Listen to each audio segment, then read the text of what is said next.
சூரியன் வந்து ஒரு அமாவாசை டைம்ல அமாவாசை சந்திரனோட சேர்ந்து சனியோட சேர்ந்து இருள் தன்மை பெறும் பொழுது ஜாதகர் கொஞ்சம் டிஸ்டர்ப் ஆவார். அவருடைய கேரக்டர், அவருடைய ஓவரால் அமைப்புகள் அவ்வளவு சரியில்லாமல் போய் செவ்வாய் ராகு குரு திசைகள் பெல்ட் ஒரு முக்கியமான ஒரு 25 வயசுல இருந்து ஒரு 55-60 வயசு வரக்கூடிய ஜாதகருக்கு இந்த பெல்ட் யாருக்கு வருதோ அவங்க மிகவும் நன்றான ஒரு வாழ்க்கையும், சனி புதன் கேது சுக்கிரன் பெல்ட்ல வர்றது பத்தி ஒரு சுமாரான கர்ம வினைகளை அனுபவிக்கக்கூடிய ஒரு வாழ்க்கையும் சிம்ம லக்னம் சிம்ம ராசிக்காரர்களுக்கு கொடுத்து விடுவார் என்பதை நீங்கள் சற்று புரிந்து கொள்ள வேண்டும்.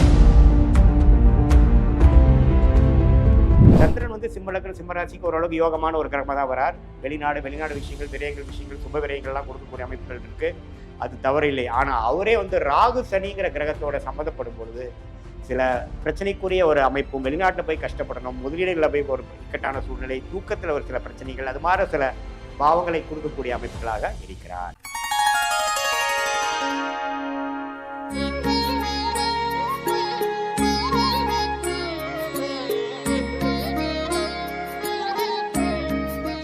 வணக்கம், நான் உங்கள் அன்பான சயின்டிபிக் வேதிக் அஸ்ட்ராலஜர் அஸ்தோரஞ்சி பேசுகிறேன். நல்லது நினைப்போம், நல்லதே நடக்கும். தொடர்ந்து நம்ம சேனலில் வரக்கூடிய வீடியோஸ்லாம் பார்ப்பீங்க நம்புகிறேன். சயின்டிஃபிக் வேதிக் அஸ்ட்ராலஜி முறையில், அறிவியல் சார்ந்த முறையில் நம்ம பார்த்து கொண்டிருக்கிறோம். எந்த விதத்திலும் மிகைப்படுத்தாமல், பரிகாரங்கள் அது மாதிரி மூட நம்பிக்கையில் போகாமல், உள்ளது உள்ளவாறு ஒரு கிரகமும் திக்பலம், ஸ்தானபலம், திருக்பலம் பெறும் பொழுது எத்தகைய கர்ம பலனை நமக்கு வாழ்க்கையில் செய்ய போகிறது அப்படிங்கிறத துல்லியமாக பார்த்து கொண்டிருக்கிறோம். மறக்காமல் நம்மளுடைய சேனலில் வந்து சப்ஸ்கிரைப் பண்ணுங்கள். தொடர்ந்து நம்மளுடைய வீடியோஸ்லாம் உங்களை வந்து அடையும். இப்போ பார்த்தீங்கன்னா இந்த வீடியோவில் சிம்ம லக்னம் சிம்ம ராசியில் பிறந்தவங்களாக இருந்தீர்களா, உங்களுக்கு வந்து கர்ம வினைகள் எப்படி செயல்பட போகிறது, எந்தெந்த கிரகம் எந்தெந்த கர்மாவை கொடுக்கக்கூடிய ஒரு கிரகமாக வருகிறார் என்பதை நம்ம டீட்டெயிலாக பார்க்க போகிறோம்.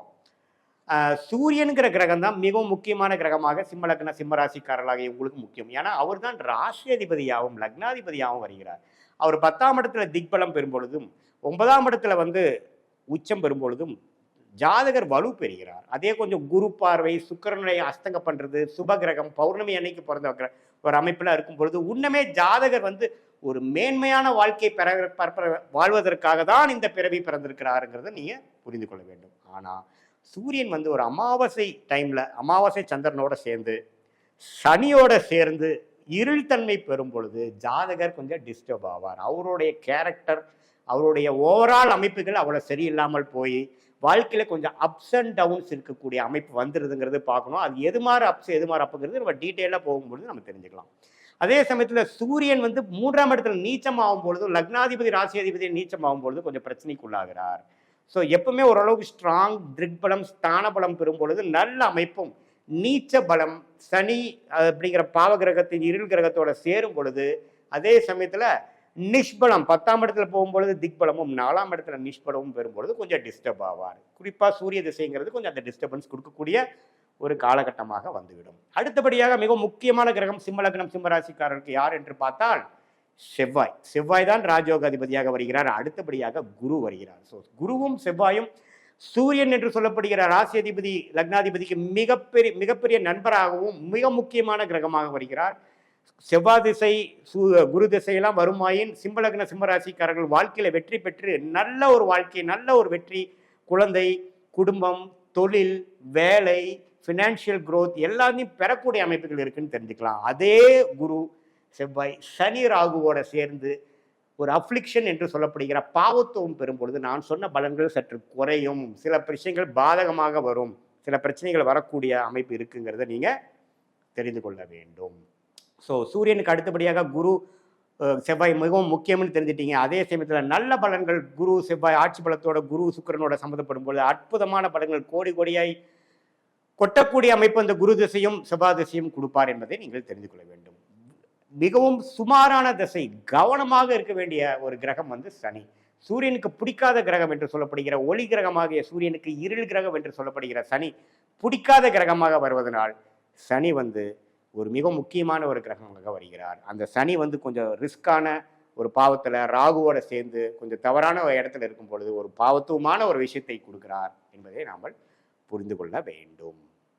ஸோ சிம்ம லக்ன சிம்ம ராசிக்காரர்களுக்கு சனி அப்படிங்கிற ஒரு கிரகம் மிக முக்கியமான ஒரு கிரகமாக அவர் வந்து ஓரளவுக்கு குரு சுக்கிரனுங்கிற அமைப்பில் இருக்கும் பொழுது நல்ல அமைப்பும், 7ஆம் இடத்துல திக்பலம் பெற்று கொஞ்சம் திருக்பலமும் பெறும் பொழுது நல்ல அமைப்பும், அதே சமயத்தில் ராகுவோட சேர்ந்து செவ்வாயோட சேரும் பொழுது வரக்கூடாத திசையாக சனி திசை வந்து இல்லற வாழ்க்கை, பார்ட்னர்ஷிப்பு, குழந்தைகள் எல்லா விஷயத்திலையும் ஒரு ஒரு மாதிரியான தன்மை கொடுத்து நம்மளுடைய பாவ கர்மாவை நாம் வாழ வேண்டிய, நலிஃபை பண்ண வேண்டிய, வாழ்க்கை சம்பவங்களாக பார்க்க வேண்டிய ஒரு அமைப்பை கொடுத்து விடுவார் என்றதை தெரிந்துவிடும். ஸோ உங்கள் ஜாதகத்தில் மெயினாக சூரியன் எப்படி இருக்கிறார், சனி எப்படி இருக்கிறார், செவ்வாய் குரு எப்படி இருக்கிறாருங்கிறத நம்ம 4 கிரகத்தை பார்த்தாவே ஓரளவுக்கு சிம்மலக்ன சிம்மராசிக்காரர்களுக்கு எத்தகைய ஒரு வாழ்க்கையில் நீங்கள் வாழ போறீர்கள், எந்த மாதிரி தசா பெல்ட் போயிட்டு இருக்குதுங்கிறதெல்லாம் வைத்து துல்லியமான பலன்கள் நம்ம சொல்லலாம். ஓரளவுக்கு நியூட்ரலான பலத்தை கொடுக்க ஒரு மாரகாதிபதியாக செயல்படக்கூடிய கிரகம் பார்த்தீங்கன்னா புதன். புதன் வந்து 8ஆம் இடத்திலிருந்து 2ஆம் இடத்துக்கு கனெக்ட் ஆகும் பொழுது, 8ஆம் இடத்துல நீச்சம் பெற்றிருக்கும் பொழுது, 2ஆம் இடத்துல ஆட்சி படும் பொழுது மாரகாதிபதி வேலையை செய்யக்கூடிய அமைப்புகள் இருக்கு. அதே சமயத்தில்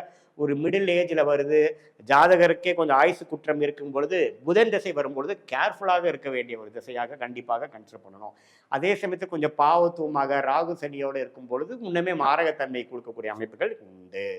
ஸோ அடுத்தபடியாக மிக முக்கியமான ஒரு கிரகமாக சந்திரன். சந்திரன் வந்து சிம்மலக்கண சிம்மராசிக்கு ஓரளவுக்கு யோகமான ஒரு கிரகமாக தான் வரார். வெளிநாடு விஷயங்கள், விரயங்கள் விஷயங்கள், சுப விரயங்கள்லாம் கொடுக்கக்கூடிய அமைப்புகள் இருக்கு, அது தவறு இல்லை. ஆனால் அவரே வந்து ராகு சனிங்கிற கிரகத்தோட சம்மந்தப்படும் பொழுது சில பிரச்சனைக்குரிய ஒரு அமைப்பும், வெளிநாட்டில் போய் கஷ்டப்படணும், முதலீடுகளை போய் ஒரு இக்கட்டான சூழ்நிலை, தூக்கத்தில் ஒரு சில பிரச்சனைகள், அது மாதிரி சில பாவங்களை கொடுக்கக்கூடிய அமைப்புகளாக இருக்கிறார். சுக்கிரனுங்கிற கிரகம் பார்த்தீங்கன்னா ஒரு நடுத்தரமான ஒரு கிரகமாக வருவதனால், சுக்கிரனுங்கிறது பார்த்தீங்கன்னா சிம்மலக்கண சிம்மராசிக்கு வந்து பெரிய நன்மை கொடுக்கக்கூடிய கிரகமாக இல்லைனாலும் ஓரளவுக்கு நட்பு வீட்டில் இருக்கிறாங்க, ஒரு சனி வீட்டில் இருக்கிறாங்க, ஒரு புதன் வீட்டில் இருக்கிறாங்கிறப்போ ஓரளவுக்கு நல்ல ஒரு பலனை கொடுக்கக்கூடிய ஒரு சுமாரான ஸ்மூத்தான லைஃபை கொடுக்கக்கூடிய அமைப்பு கண்டிப்பாக சுக்கிரன் கொடுக்குறார். ஸோ மற்றபடி பார்த்தீங்கன்னா ஓரளவுக்கு நம்ம எல்லா கிரகமும் எப்படி இருக்குன்னு பார்த்துட்டோம். இதில் மெயினான விஷயம் பார்த்தீங்கன்னா ராகு கேது. ராகு கேதுங்கிற கிரகம் பார்த்தீங்கன்னா கர்ம வினைகளை கொடுக்கக்கூடிய கிரகமாக இருப்பதனால் சனி செவ்வாய்ங்கிற பாவ கிரகத்தின் தாக்கம் இருக்கக்கூடிய ராகு கேது வந்து ஒரு பாவத்துவமான பாவகர்மாவை கொடுக்கக்கூடிய ஒரு கிரகமாகவும், குரு சுக்கிரன் பௌர்ணமி சந்திரன் கொடுக்கக்கூடிய ஒரு பார்வையை அந்த தாக்கம் இருக்கும் பொழுது சுபத்துவம் பெற்ற ஒரு திருக்பலம் பெற்ற ராகு கேது நல்ல கர்மாவை வாழ்க்கையில கொஞ்சம் ஜம்முன்னு வாழக்கூடிய ஓரளவுக்கு ஒளி பொருந்திய அமைப்பு இருப்பதனால கொஞ்சம் வாழ்க்கையில கஷ்டப்படாமல் கொஞ்சம் வருமானம், குடும்பம், குழந்தைகள் எல்லாம் ஓரளவுக்கு மேன்மை பெறக்கூடிய அமைப்புகள் இருக்கு. இதுல மெயினா பார்க்க வேணும்னா என்னன்னா செவ்வாய் ராகு குரு திசைகள் பெல்ட் ஒரு முக்கியமான ஒரு 25 வயசுலேருந்து ஒரு 55-60 வயசு வரக்கூடிய ஜாதகருக்கு இந்த பெல்ட் யாருக்கு வருதோ அவங்க மிகவும் நன்றான ஒரு வாழ்க்கையும், சனி புதன் கேது சுக்கிரன் பெல்ட்டில் வர்றது பற்றி ஒரு சுமாரான கர்ம வினைகளை அனுபவிக்கக்கூடிய ஒரு வாழ்க்கையும் சிம்ம லக்னம் சிம்ம ராசிக்காரர்களுக்கு கொடுத்து விடுவார் என்பதை நீங்கள் சற்று புரிந்து கொள்ள வேண்டும்.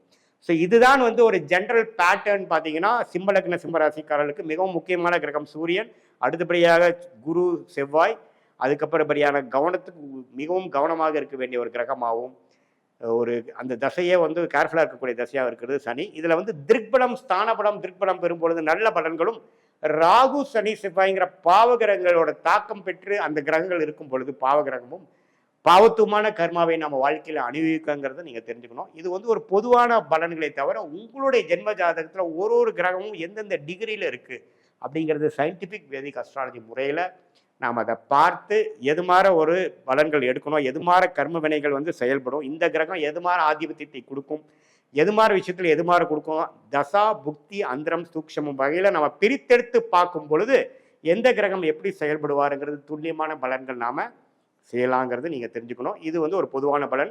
சயின்டிஃபிக் வேதிக் அஸ்ட்ராலஜி மூலமாக துல்லியமாக பார்த்து கொள்ளலாங்கிறது நீங்கள் தெரிஞ்சுக்கலாம். மீண்டும் மற்றொரு காணொலியில் சந்திப்போம். நன்றி, வணக்கம்.